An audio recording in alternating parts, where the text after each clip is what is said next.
Hi மக்களே, welcome back to my YouTube channel. Yes, ஆரம்பமே அது ரெடியாக இருக்குது. எஸ், பாண்டியன் ஷோ சீசன் 2 உடைய எபிசோட்ஸ் வந்து நேற்று வந்து ஸ்டார்ட் ஆயிருந்துச்சு. எஸ், ஒரு கண்டிப்பான ஒரு அப்பா, அதே சமயம் பாசமான ஒரு அப்பா, அதே பக்கம் வந்துட்டு ரொம்ப பாசமாக எல்லாத்தையுமே வந்து ஒரு இதாக புரிஞ்சு நடந்துக்கிற ஒரு அம்மா. ஸோ அவங்களுக்கு வந்து ஒரு 5 குழந்தைங்க, அதில் வந்து 3 பசங்க 2 பொண்ணுங்க, பெரிய பொண்ணு கல்யாணம் ஆயிடுச்சு. இந்த மாதிரி ஒரு பெரிய காஸ்ட் அண்ட் க்ரூ ஒரு பக்கம் இருந்தாலும் இன்னொரு பக்கம் வந்துட்டு ரொம்பவே ஒரு மாதிரி ரெக்கடாக, பட் அவங்களுக்குள்ளேயும் ஒரு சாஃப்ட் பர்சன்ஸும் இருக்காங்க. ஸோ அந்த அளவுக்கு ஒரு இன்னொரு ஃபேமிலி இந்த மாதிரி கிட்டத்தட்ட ஒரு 15 ஆர்டிஸ்ட்டை ஒரு 2 எபிசோட்குள்ள அழகாக டிஃபைன் பண்ணி எனக்கு வந்து கொண்டு வந்திருந்தாங்க. ஸோ இந்த டோட்டல் 2 எபிசோடுமே வந்து ஒவ்வொருத்தருடைய கேரக்டருமே நல்லாவே டிஃபைன் பண்ணியிருந்துச்சு. நல்ல மேக்கிங் அப்படின்னு தான் நானுமே சொல்லுவேன். ஸோ இன்னொரு விஷயம் என்ன அப்படின்னா, மீனாவுடைய என்ட்ரி நாளைக்கு வர இருக்கு. ஸோ இன்னைக்கு வந்து ப்ரிவியூவில் காமிச்சிருந்தாங்க. நான் கூட வந்து அந்த ஃபர்ஸ்ட் பையனுக்கு, அதாவது சரவணனுக்கு பேரா வருவாங்கன்னு நினைச்சேன். பட் செந்திலுக்கு பேரா வந்திருக்காங்க. எஸ், நம்ம வசந்த் வசையும் மீனாவும் ஒரு பேர் போல. அடுத்ததான் வந்துட்டு கதிர் அண்ட் ராஜு. ஸோ இவங்க, அதாவது ஆகாஷ் அண்ட் அவங்க ஷாலி இருக்காங்களே, ஸோ இவங்க 2 பேரும் ஒரு பேர் போல. அப்போ சரவணனுக்கு யார்ப்பா பேரு? ஸோ அதுக்கு ஒரு நியூ ஃபேமிலி இன்ட்ரிவியூ கொடுப்பாங்களா அப்படின்ற மாதிரி தெரியல.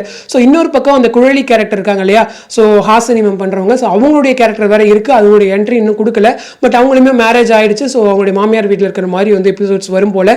ஸோ இதுக்கெல்லாம் நடுவில் நம்ம எம்மகன் மூவி வந்து அப்படியே அழகாக வந்து ரீசம்பிள் பண்ணியிருந்தாங்க. ஸோ நம்ம கதிர்க்கு ஃப்ரெண்டாக ஒரு நல்ல வெல்விஷராக வந்து கதிருடைய மாமா வந்து இருக்காரு. ஸோ பழனிவேல், சக்திவேல், நானுமே மறந்துட்டேங்க, இவ்வளோ நேம் வச்சிருக்காங்க அவங்க வேல்ஸ் ஃபேமிலியிலேயே. எஸ், அவர் வந்துட்டு நம்ம கோமதி இருக்காங்களே அவங்களுடைய தம்பி. ஸோ அவர் மட்டும் தான் இந்த வீட்டில் வந்து இருக்காங்க, மிச்சம் எல்லாருமே அந்த வீட்டில் ஆப்போசிட்ல வந்து இருக்காங்க. ஸோ இந்த 2 குடும்பத்துக்குள்ள எப்போ வந்து சண்டை சரியாகும்? ஸோ இவங்களுக்குள்ள, அதாவது கதிர் அண்ட் ராஜு இருக்காங்களே, ஸோ இவங்களுக்குள்ள லவ் ஆல்ரெடி இருக்கா, இல்லை இதுக்கப்புறம் தான் லவ் பண்ணி கல்யாணம் பண்ண போறாங்களா அப்படின்ற மாதிரி தெரியல. ராஜுவுமே கொஞ்சம் ரக்கடு பொண்ணா இருக்காங்க.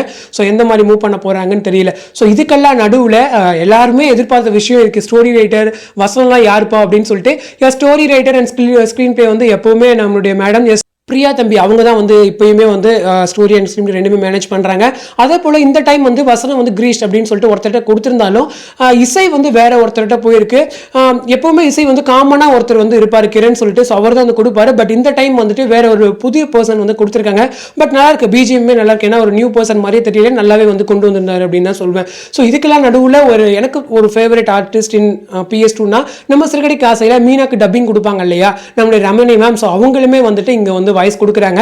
எஸ், அந்த தங்கச்சி கேரக்டர் இருக்காங்க இல்லையா, அரசி கேரக்டர். ஸோ அவங்களுக்கு வந்து வாய்ஸ் கொடுக்குறாங்க. பார்க்கும்போது எனக்குமே ரொம்ப பிளசண்டாக இருந்துச்சு. எனக்கு பர்சனலாக ரொம்ப பிடிச்ச ஒரு ஆர்டிஸ்ட் வந்து டப்பிங் ஆர்டிஸ்ட் அவங்க. ஏன்னா நல்லா பேசக்கூடிய, நல்ல ஒரு டேலண்டட் இருக்கக்கூடிய ஒரு மேம் அவங்க. ஸோ அதனால அவங்களுடைய வாய்ஸ்மே இங்கே வருது அப்படின்னு சொல்லும்போது அவங்களுக்கு கெரியர் வைஸ் ஒரு நல்ல க்ரோத். ஏன்னா விஜய் டிவியில் பேக் டு பேக் நிறைய சீரியல்ஸ் வந்து அவங்க கொடுத்துட்டு இருக்காங்க. இப்போ சிறுகடி காசு இருக்கட்டும், கண்ணை கலைமானி இருக்கட்டும், ஆக கல்யாணம் இருக்கட்டும், இப்போ அதை தொடர்ந்து பாண்டியன் ஷோ சீசன் 2 சொல்லும்போது விஜயிலுமே அவங்க வந்து ஒரு முக்கிய பங்காக இருக்காங்க அப்படின்றதான் இந்த வீடியோ. அதே போல சில நெகட்டிவ் கமெண்ட்ஸ் பார்த்தா என்ன அப்படின்னா, டேரக்டர் இன்னும் வந்துட்டு ஒரு 20 இயர்ஸ் பிஃபோர்லேயே வந்து வாழ்ந்துட்டு இருக்காரு. ஸோ அதே மாதிரி ஸ்டோரிஸ் வந்து எடுத்துட்டு இருக்காரு அப்படின்னு சொல்லிட்டு இந்த மாதிரி விஷயங்கள்லாம் விஜயில் தான் வந்து சொல்லுவாங்க அப்படின்னு நினைக்கிறேன். ஏன்னா அதர் சேனல்ஸ்லாம் வந்துட்டு ஒரு 50 வருஷத்துக்கு முன்னாடி இருக்கிற சீக்வன்சஸே வந்து இப்போ ஒரு பிரம்மாண்ட சீரியல் ஆக்கி, ஸோ அதை வந்து உலகமே பாராட்டுற அளவுக்குலாம் கொண்டு வந்திருக்காங்க.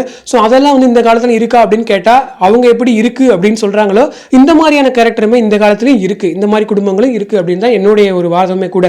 ஏன்னா தென்றல் வந்து என்ன தொடர்முக்கே அவ்வளோ பெரிய நெகட்டிவிட்டியை கொடுத்தவங்க, பட் ஆப்போசிட் சேனலில் இதே மாதிரி சீக்வன்ஸ் வந்திருந்தாலும் யாரும் எதுவுமே பேசலை. அதுதான் வந்து விஜய் டிவியை வந்து அவங்க சீக்கிரமாக ஏளனப்படுத்திடுவாங்க அப்படிங்கிறதுக்கு ஒரு பெரிய எக்ஸாம்பிள். ஸோ PS2வை என்ன வேணால் யார் வேணால் சொல்லிட்டு போட்டோம், பட் நமக்கு தெரியும் அது எந்த அளவுக்கு க்ளோஸ் டு அவர் ஹார்ட் அப்படின்னு சொல்லிட்டு. மற்ற சீரியல் மாதிரி நெகட்டிவாக கொண்டு போகாமல் ஒரு பாசிட்டிவிட்டியை வச்சே 1300 எபிசோட் சக்ஸஸ் பண்ணவங்க. ஹோப் இந்த சீரியலுமே நல்லா கொண்டு போவாங்கன்னு நமக்கு தெரியும். ஸோ நம்ம வந்து சப்போர்ட் பண்ணுவோம், அவ்வளோதான் இந்த வீடியோ. ஸோ இந்த வீடியோ பற்றின உங்களோட கமெண்ட் செக்ஷன் சொல்லுங்கள். அடுத்த இன்ட்ரெஸ்ட் நெக்ஸ்ட் வீடியோ மீட் பண்ணுறேன். தேங்க்ஸ் ஃபார் வாட்சிங் அண்ட் பை.